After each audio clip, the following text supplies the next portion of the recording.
이런 인명사고에 대해서 예수님은 어떻게 말씀하실까요? 본문의 말씀입니다. 그때 마침 두어 사람이 와서 빌라도가 어떤 갈릴리 사람들의 피를 그들의 제물에 섞은 일로 예수께 아뢰니. 아멘. 예수님 당시에는 빌라도라는 사람이 로마 총독으로 와서 유대 땅을 다스리고 있습니다. 그런데 이 갈릴리 지역은 지금 우리나라 말로 말하면 저 통천 그리고 철원쯤에 되어진 휴전선이고요. 갈릴리 사람들이 왔다 하는 촉보가 들려오니까 병사들이 우르르 내려왔어요. 행각을 거치면서 성전뜰로 들어왔습니다. 레위기 1장의 말씀 보시면 우리 일반 사람들도 나의 죄가 있다는 것을 본인이 인정하고 죄산 받는 방법으로 번제 의식이 있습니다. 본인이 소, 양 등등 제물을 준비해 와요. 그리고는 이쪽에 제물을 잡는 곳이 있습니다. 이쪽 선전뜰 구석에 거기서 본인이 자기 죄를 내가 잡을 짐승의 머리에다가 안수하는 것이죠. 하나님, 제가 어느 지파 어디 사는 아무개인데 이런 죄가 있습니다. 이 죄를 이 희생 제물에 전가합니다. 머리에 안수하고 나의 죄를 다 그 짐승에 뒤집어 씌워요. 그리고는 그 짐승을 본인도 잡아요. 예배자가. 내가 죽여야 돼요. 피를 받죠. 그 피를 받은 것은 제사장을 통해서 제단에 딱 뿌려져요. 근데 오늘 말씀은 뭐냐면 로마 군인들이 왔을 때 저 갈릴리 사람들이 예배에 드린다는 명목으로 왔지만 저들 속에는 불의한 어떤 뜻이 있을 줄 알고 저들을 죽입시다 된 거죠. 빌라도가 허락을 했고요. 자신들이 예배 드리기 위해서 준비한 제물이 있어요. 소든 양이든. 그리고 그걸 죽여서 피를 받았어요. 근데 그 피에 자기들이 죽으면서 흘린 피가 합쳐져 버렸어요. 성전 뜰에서 있었던 사건이에요. 이 소식이 금방 퍼졌어요. 그러면 같은 유대인으로서 두 가지 반응 볼 수가 있습니다. 첫째는 무엇이냐면 아무리 신을 믿지 않는다고 할지라도 신 앞에 예배하는 자리에 예배드리는 사람을 죽여서 그 제물의 피와 죽은 사람의 피를 합칠 수가 있느냐. 이런 잔악한 무리가 다 있느냐 하면서 로마에 대해서 우리가 봉기하자 라고 하는 자기 속에 의분들이 나올 수가 있잖아요. 유대인들 속에. 두 번째 반응은 무엇입니까? 저들이 도대체 얼마나 큰 죄를 범했길래 성전에서 예배하는 자리에서 하나님에 의해서 죽임당했을까? 비록 로마 군대가 쓰임받았지만 곧 하나님의 뜻이 섭리 가운데에 저들에게 죽음으로 임했으니까 무슨 죄일까? 이 두 가지 반응이 있을 거예요. 보통 많은 사람들은 첫 번째를 갖죠. 아마 저 여러분들은 첫 번째 생각을 많이 가질 겁니다. 그게 우리 일제강점기 때 민족 정서였어요. 근데 유대인들은 그게 아니었어요. 도대체 저 로마 사람들은 참 의식도 없다, 양심도 없다. 어떻게 신 앞에 예배하는 사람을 죽여서 제물의 피와 그 사람 피를 섞어버릴까? 야, 저 잔악한 사람들. 이런 감정이 아니었어요. 아니고 그들을 정죄하는 거예요. 도대체 얼마나 큰 죄를 범했길래 신 앞에, 하나님 앞에서 죽임당했을까? 라고 마치 비아냥거리듯이 저 갈릴리 사람들 역시 변방 사람들, 저 국경 있는 사람들, 저 무지한 사람들 아마 이렇게 혀를 차면서 예수님께 보고했을 거예요. 예수님은 그들 마음 중심을 꿰뚫어 보시고 다 아십니다. 그리고 말씀하십니다. 2절 3절 말씀에 대답하여 이르시되 너희는 이 갈릴리 사람들이 이같이 해 받음으로 다른 모든 갈릴리 사람보다 죄가 더 있는 줄 아느냐? 너희에게 이르노니 아니라. 너희도 만일 회개하지 아니하면 다 이와 같이 망하리라. 아멘. 그러니까 그 사람들의 속을 다 아시는 주님께서 중요한 지금 주제를 말씀하시죠. 그게 회개의 문제입니다. 그 생각을 확신으로 심어주시기 위해서 두 번째 사건을 예를 들어드립니다. 본문의 4절과 5절입니다. 또 실로암에서 망대가 무너져 치여 죽은 18사람이 예루살렘에 거한 다른 모든 사람보다 죄가 더 있는 줄 아느냐? 너희에게 이르노니 아니라. 너희도 만일 회개하지 아니하면 다 이와 같이 망하리라. 아멘. 예수님 오시기 740년 전은 히스기야 왕 때인데 그때 아시리아 제국이 침투해 들어오고 전쟁을 시작을 해왔습니다. 이 성이 다 봉쇄가 됐어요. 포위가 됐습니다. 그러니까 히스기야 왕이 하나님께 지혜를 구하죠. 성한 사람들 보호하기 위해서. 가장 중요한 건 음식과 물입니다. 그 물을 해결하기 위해서 기온샘 물을 실로암 물까지 여기까지 끌어오는 거예요. 근데 그 지대가 다 안반 동굴지대였어요. 이걸 다 뚫은 거죠. 이 공병대를 시켜가지고. 그래서 S자 모양으로 기온샘에서 실로암으로 물이 내려오게 돼 있어요. 얼마나 소중한 물일까요? 이 물은 유일한 식수가 되는 것인 만큼 저 물을 지키기 위해서 망대를 세웠습니다. 감시병을 두고. 근데 예수님 당시에 그 망대가 무너진 거예요. 그래서 그 아래에 있던 18명이 압사당해 죽였어요. 그렇다면은 그들이 죽을 때 그냥 죽습니까? 또 피가 흐르죠. 그 피가 실로암 물에 또 다 섞이는 거예요. 당분간 물을 마시면 안 되는 거죠. 네, 그런 때예요. 사람들은 또 무슨 말 합니까? 아이, 저 사람들이 도대체 어떤 죄를 범했길래, 무슨 죄가 더 있길래 하나님이 망대를 무너뜨려서라도 저들을 죽였을까? 또 이렇게 정죄하는 거예요. 그게 그 당시 유대인들의 심성이었어요. 여러분은 아니시겠죠? 그러니까 이 사람들은 마음속에요, 근본 바탕이 남을 정죄하는 거예요. 툭하면 정죄하고 비판만 해요. 그리고 다 자기는 의롭다는 거죠. 나는 의로운데, 난 살아있는데, 난 아무 탈이 없는데 쟤들은 왜 그래? 아, 무슨 큰 잘못과 죄가 있는가 봐. 그런 심정들이었어요. 그들에게 주님 말씀하시는 거예요. 아니라고요. 너희들도 회개하지 않으면 저 사람들처럼 다 망한다 라고 두 번째 이 말씀을 확신하게 전하시는 거예요. 예수님은 이 땅에 오신 목적을 우리에게 말씀하실 때에 분명히 이 회개에 대해서 첫 번째 설교 삼으셨습니다. 마태복음 4장 17절에도 회개하라, 천국이 가까이 왔느니라.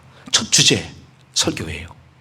그리고 누가복음 5장 32절에 내가 의인을 부르러 온 것이 아니요 죄인을 불러 회개시키러 왔노라. 아멘. 확실하게 이 땅에 오신 목적을 말씀하셨어요. 죄인을 부르러 오셨다. 그럼 죄인이 어떻게 예수님의 음성을 듣고 반응하여 구원받습니까? 그게 회개예요. 이 회개가 얼마나 시급한 문제이든지 오늘 제가 본문 삼은 누가복음 13장 바로 앞장인 12장 끝의 사건이 이것입니다. 누가복음 12장 54절로 59절 말씀 들어보시죠. 또 무리에게 이르시되 너희가 구름이 서쪽에서 이는 것을 보면 곧 말하기를 소나기가 오리라 하나니 과연 그러하고 남풍이 부는 것을 보면 말하기를 심히 더우리라 하나니 과연 그러하니라. 외식하는 자여 너희가 천지의 기상은 분간할 줄 알면서 어찌 이 시대는 분간하지 못하느냐. 또 어찌하여 옳은 것을 스스로 판단하지 아니하느냐. 네가 너를 고발하는 자와 함께 법관에게 갈 때에 길에서 화해하기를 힘쓰라. 그가 너를 재판장에게 끌어가고 재판장이 너를 옥졸에게 넘겨주어 옥졸이 옥에 가둘까 염려하라. 네게 이르노니 한 푼이라도 남김없이 갚지 아니하고서는 결국 거기서 나오지 못하리라 하시니라. 아멘. 물론 이 말씀은 비유인데요. 이제 우리가 마지막 다 가는 곳이 있습니다. 모든 인류가 그게 백보자 심판이에요. 그 심판대에서 우리 곧 저와 여러분 각자 안에 죄가 단 하나라도 있으면 하늘나라를 갈 수가 없는 거예요. 죄가 많고 죄가 적고 그 차이가 아니에요. 뭐 엄청난 죄, 적은 죄, 그 차이가 그냥 죄예요. 그 죄가 있으면 그것으로 그냥 그 사람 거부당하는 거예요. 하늘나라를. 그럼 어디 가는 거죠? 다른 세계인 지옥 가는 거예요. 그걸 말씀하세요, 예수님은. 이게 회개에 대한 시급성인데 회개는요, 여러분과 저가 살아있을 때가 기회예요. 죽으면 회개할 수가 없어요. 죽기 전에 누군가한테 회개할 수 있는 복음을 증거해 줘야 되고 그 사람을 예수님 믿는 영접 기도로 인도해 줘야 돼요. 기회는 살아있을 때예요. 여러분 잘 생각해 보십시오. 우리가 십계명 공부하면서도 야, 하나님을 사랑하고 이웃을 사랑하자. 그 중간 링크가 부모를 공경하라는 말씀이었습니다. 부모 공경도 부모님 살아계실 때예요. 돌아가시면 아무 의미가 없어요. 그 계명을 지킬 수가 없어요. 회개도 그래요. 내가 살아있을 때 가능한 기회가 회개예요. 히브리어 슈브하고 신약성경 헬라어 메타노니아에서 똑같은 의미를 설명합니다. 지금 제가 여러분들에게 회개의 뜻과 방법을 함께 설명드리겠습니다. 잘못된 길에서 돌이키는 것, 방향을 유턴하는 것. 그러니까 지금까지 내가 내 인생의 주인이 나였어요. 내 자아의 중심과 출발점도 나였어요. 나, 아무개. 나의 의지일 수 있고 나의 경험일 수 있고 나의 철학일 수 있고 나의 지식이 전부일 수 있습니다. 또 나의 재물이 곧 나 자아의 근간일 수 있겠죠. 근데 그런 나의 방향성을 중간에 오늘 말씀을 통해서 배웁니다. 아, 인생의 출발점은 창조주 하나님으로부터구나. 내 인생의 출발점은 하나님으로부터였구나 라고 알게 됐습니다. 그러면 나의 자아가 방향을 바꾸는 거예요. 지금까지는 나의 의지, 나의 중심, 나의 계획이었어요. 근데 성경 말씀을 들으면서 내 반응이 달라지는 거죠. 하나님을 향해서 내 인생의 턴이 되는 거예요. 터닝 포인트가 이루어지는 거예요. 이게 회개예요. 그러니까 너무 회개를 무서워하거나 어려워하지 마세요. 나 자아의 방향이 지금까지는 성경 말씀 몰랐고 순종하지 않았기 때문에 그냥 나 중심이었다고 한다면 이제부터는 하나님 중심으로 옮겨지는 거예요. 방향이 바꿔지는 거예요. 이게 회개예요. 특별히 사도행전 15장 3절 말씀에는 아직까지 복음을 듣지 못했던 이방인들도 언젠가 복음을 들을 것이고 복음을 듣고 나서 개종하는 것, 곧 기독교로 그들이 전향되는 것도 회개의 한 방법으로 말씀하고 있어요. 우리가 회개해야 될 근본 내용이 있습니다. 바로 죄 때문입니다. 첫째는 원죄입니다. The original sin. 아담과 하와로부터 시작되어진 죄가 원죄예요. 곧 이것은 위전적인 성향일 수 있고 죄에 대한 기질일 수 있어요. 또 죄로 향하는 성향일 수 있어요. 원죄는 그렇게 나타나요. 근데 다윗은 시편 51편 5절에서 원죄를 설명했습니다. 내가 죄악 중에서 출생하였으며 어머니가 죄 중에서 나를 잉태하였나이다. 아멘. 그럼 어머니는 또 그 위의 어머니, 그 위의 어머니, 최초의 어머니인 하와로까지 연결되는 거죠. 그 원죄가 쭉 흐르고 있습니다 하는 고백이에요. 나는 원죄가 있는 죄인입니다 하는 고백이에요. 두 번째는 자범죄예요. 시편 14편 1절로 3절 말씀에 어리석은 자는 그의 마음에 이르기를 하나님이 없다 하는도다. 그들은 부패하고 그 행실이 가증하니 선을 행하는 자가 없도다. 여호와께서 하늘에서 인생을 굽어 살피사 지각이 있어 하나님을 찾는 자가 있는가 보려 하신즉 다 치우쳐 함께 더러운 자가 되고 선을 행하는 자가 없으니 하나도 없도다. 아멘. 이 땅의 모든 인생들을 하나님께서 평가하신 내용이죠. 한 사람도 의인이 없구나. 한 사람도 선을 행하는 이가 없구나. 하나님의 시각의 판단이십니다. 로마서 3장 23절은 그것을 짧게 정리한 것이고요. 모든 사람이 죄를 범하였음에 하나님의 영광에 이르지 못하더니. 아멘. 그래서 우리 모두는 자범죄가 있어요. 태어날 때부터 원죄, 태어나서는 자범죄. 근데 저는 한 가지를 더 말씀드립니다. 예수님 말씀이 있습니다. 요한복음 16장 9절. 죄에 대하여라 함은 죄가 무엇이냐? 예수님 말씀하신 거예요. 사람들이 나를, 예수님을 믿지 아니함이요. 아멘. 예수님을 그리스도로, 메시아로 믿지 않은 것. 이것도 죄라고 말씀하셨어요. 그러니까 죄는 세 가지예요. 첫째는 여러분들이 모르고 그냥 가지고 나온 원죄. 그리고 살면서 지금까지 내가 알든지 모르든지 지은 죄, 자범죄. 그리고 여러분들 중에는 아닐 수 있지만 예수님을 인격적으로 영접하지 않아서 불신 상태에 있는 그 죄가 바로 세 번째 죄라고 말씀하세요. 자, 이 중에서 원죄와 자범죄, 불신의 죄 세 가지를 단 한 번에 없애시는 방법이 있어요. 그것은 여러분과 저가 이 성경 말씀을 진리로 인정하고 마음으로 받아들이고 입술로 고백하는 겁니다. 로마서 10장 10절 말씀대로 사람이 마음으로 믿어 의에 이르고 입으로 시인하여 구원에 이르느니라. 아멘. 그대로예요. 받아들였어요. 마음으로, 진리의 말씀으로. 아, 나에게 원죄가 있고 자범죄가 있고 현재 불신 상태의 죄가 있구나. 나 죄인이다.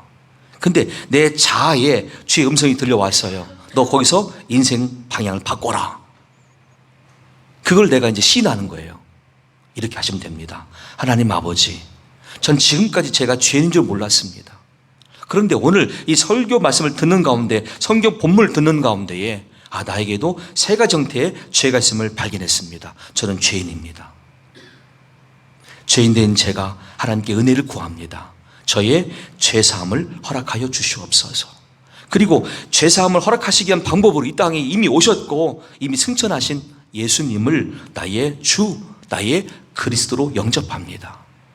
주 예수님 흘리신 십자가의 보혈로 나의 모든 죄를 씻어 주시옵소서. 나의 죄를 사하시고 하나님의 자녀로 인쳐 주시옵소서. 예수님의 이름으로 기도합니다. 아멘. 이 고백과 이 마음가짐을 정말 하는 거예요. 정말로. 형식이 아니고 누가 시켜서가 아니고 내가 느끼고 내가 깨닫고 내가 인정하고 내가 진실과 믿음을 담아서 고백하는 거예요. 이게 인격 예수님 만나는 순간이에요. 그럼 그때까지의 세 가지 죄는 다 끝난 겁니다. 그런데 예수님 영접한 다음에도요, 우리가 늘 회개할 제목이 있어요. 그게 두 번째 죄, 자범죄예요. 예수님 영접하면 세 가지는 한 번에 다 끝나지만 자범죄는요, 살아가면서 또 계속 나타나게 돼 있어요. 사도 바울은 말하잖아요. 내 마음에 두 가지 법이 싸운대요. 성령님을 의지하며 말씀에 순종할 마음도 있지만 한편에는 마귀가 미혹하여서 자꾸 육체로 짓는 죄가 있다는 거예요. 이게 자범죄예요. 그 예수님을 처음 영접했을 때 나의 원죄가, 그때까지 자범죄가 또 불신의 죄가 다 용서받았지만 이 자범죄는 그 다음에도 계속 튀어나올 겁니다. 이거를 내가 날마다 하나님께 회개의 심정으로 고백하며 은혜를 구하는 거예요. 역대하 7장 13절로 14절입니다. 혹 내가 하늘을 닫고 비를 내리지 아니하거나 혹 메뚜기들에게 토사를 먹게 하거나 혹 전염병, 코로나19 같은 전염병이 내 백성 가운데 유행하게 할 때에 내 이름으로 일컫는 내 백성이 그들의 악한 길에서 떠나 스스로 낮추고 기도하여 내 얼굴을 찾으면 내가 하늘에서 듣고 그들의 죄를 사하고 그들의 땅을 고칠지라. 아멘. 솔로몬이 처음에 성전을 짓고 나서 1000번째로 한 번에 예배를 드립니다. 하나님께. 그날 밤에 꿈에 나타나셔가지고 너 무엇을 구하느냐? 예, 저는 다른 거 필요 없습니다. 왕으로서 지혜를 구합니다. 가장 좋은 걸 구했구나. 네가 구하지 아니한 부귀영화를 다 약속하며 주신다라고 말씀하셨어요. 그때가 7년 성전 공사 끝난 다음 밤에 있었던 하나님과의 임재였죠. 그리고 13년이 지난 다음에 곧 20년 만에 성전 7년, 자기 궁전 공사 13년, 도합 20년입니다. 끝난 그 밤에 자신이 더 많은 것으로 예배를 드렸어요. 1000번제가 아니에요. 소마하더라도 22,000교류예요. 엄청난 물질로 하나님께 드렸어요. 그날 밤 또 나타나신 거예요. 그리고 이 말씀하신 거예요. 그러니까 처음 성전 완공한 다음에는 지혜를 구할 때 나머지를 약속하신 하나님이셨고 또 13년 후에는 이거를 또 말씀하신 거예요. 오늘 우리가 만난 코로나19와 온갖 재난의 근본 해결책이 어디에 있습니까? 역대하 7장 14절 말씀은 회개라고 말씀하세요. 내 이름으로 일컫는 내 백성이, 하나님을 알고 예수를 믿는 하나님의 자녀인 저와 여러분들에게 주신 말씀이에요. 그들의 악한 길에서 떠나, 이 악한 길이 무엇입니까? 하나님의 길이 아닌 나의 길, 내 자아를 추구했던 길, 그 길을 빨리 돌이켜서 다시 하나님의 길로 돌아서란 뜻입니다. 스스로 낮추고 기도하여 내 얼굴을 찾으면, 이 기도는 저만 하는 게 아니라 이제 여러분들 오늘 다 예배 마쳐 돌아가실 때 가정에 돌아가서 시간마다 하세요. 하나님, 나의 죄, 우리의 죄를 용서해 달라고, 이 지구상 모든 77억 인구의 죄를 용서해 달라고. 남들은 몰라서 안 하겠지만 우리가 알기 때문에 할 수 있어야 되고 또 해야만 돼요. 이게 중보기도고 회개의 내용이죠. 그러면 내가 하늘에서 듣고 그들의 죄를 사하고 그들의 땅을 고칠지라. 아멘. 그래서 코로나19도 사라지는 것이고 환경적 모든 재앙도 끝나는 거예요. 방법 한 가지예요. 회개 말고는 살 길이 다른 방법 없어요. 시편 22편 27절 이하는 그 결과입니다. 그렇게 회개하고 응답받은 우리가 앞으로 어떤 모습으로 주님과 관계를 이룰까요? 땅의 모든 끝이 여호와를 기억하고 돌아오며 모든 나라의 모든 족속이 주의 앞에 예배하리니 나라는 여호와의 것이요 여호와는 모든 나라의 주제심이로다. 아멘. 이제 하나님이 전체 나라를 다 통치하시는 거예요. 그러니까 아무 문제가 없어지는 거죠. 출발점은 회개에 있다고 말씀하셔요.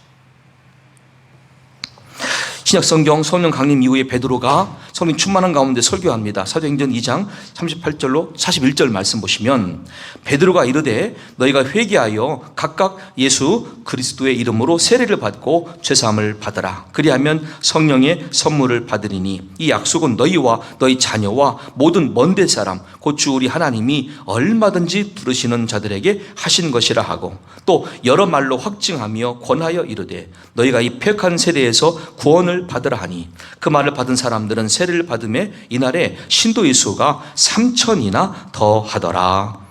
아멘. 기존에 120명이 처음 모여서 성령 충만, 성령 강림을 경험했어요. 거기다 3,000명이 더해지는 거예요, 지금. 그게 예루살렘 교회의 출발점이죠. 근데 처음에 무엇입니까? 너희가 회개하여예요. 그러니까 나의 신앙의 첫 출발도 회개고, 여러분의 신앙의 첫 출발도 회개가 돼야 되고, 온 인류가 살 길도 첫 번째 출발점은 회개에 있는 줄로 믿으시기를 축원합니다. 우리가 마음을 바꾸고 생각을 바꾸고 삶의 방향을 정말 바꿀 때가 됐어요. 더 지체할 수가 없어요. 만약 끝까지 주신 기회를 박탈당하고 회개치 않는다면 어떻게 되는지 아시겠습니까?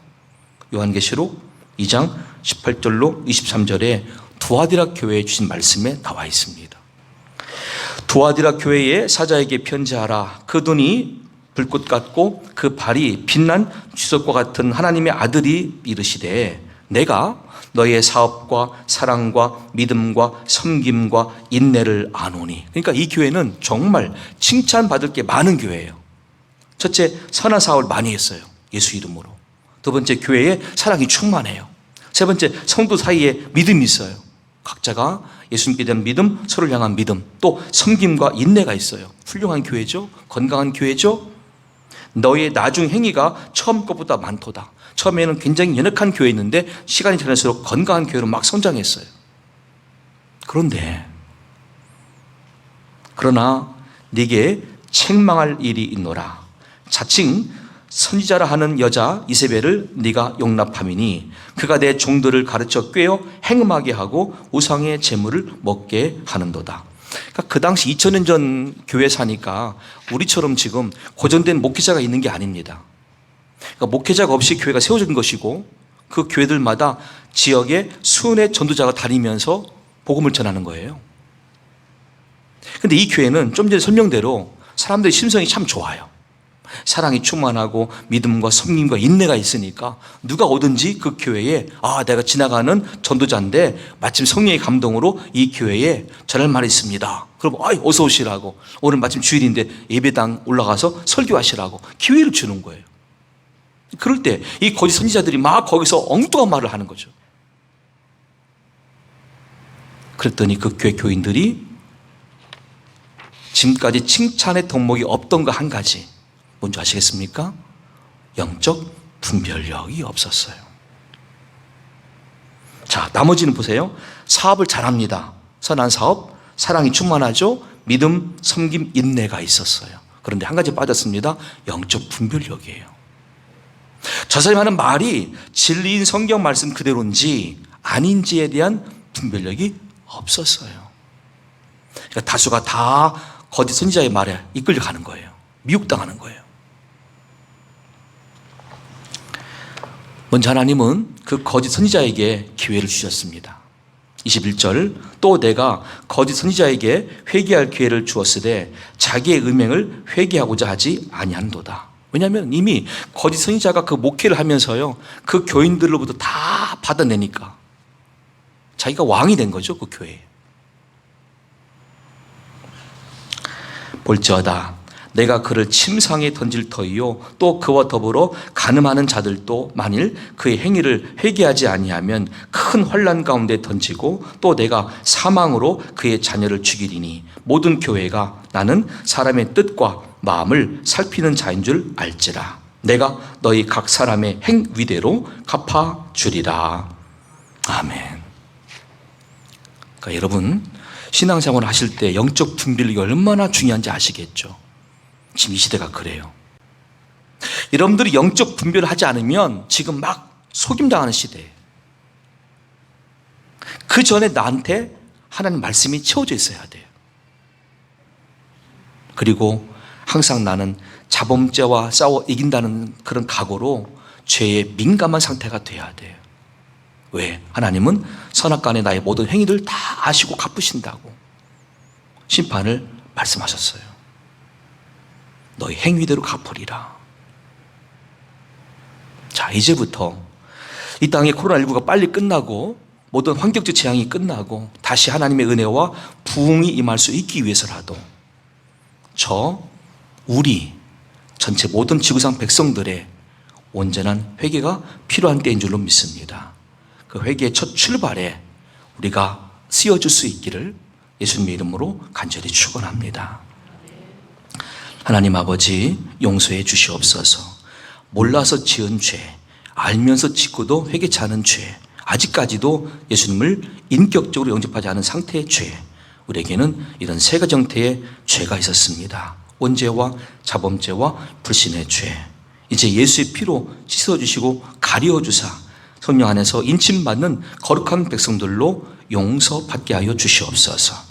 우리가 정결함 받은 다음에도 늘 성령 안에서 죄와 싸워 승리하는 모습으로 영광 돌리게 도와주시옵시고, 날마다 이 모습이 주변 사람들을 살리고 도전하는 데 쓰임받을 수 있도록 우리를 사용하여 주시옵소서. 전능하신 하나님, 이제 회개하며 기도하옵나니 우리의 기도를 들으시고 이 땅에 코로나19가 소멸되게 도와주시며 모든 환경적 재앙이 그쳐지고 주님의 화해의 때 용서의 은혜가 임할 수 있도록 복을 내려 주시옵소서.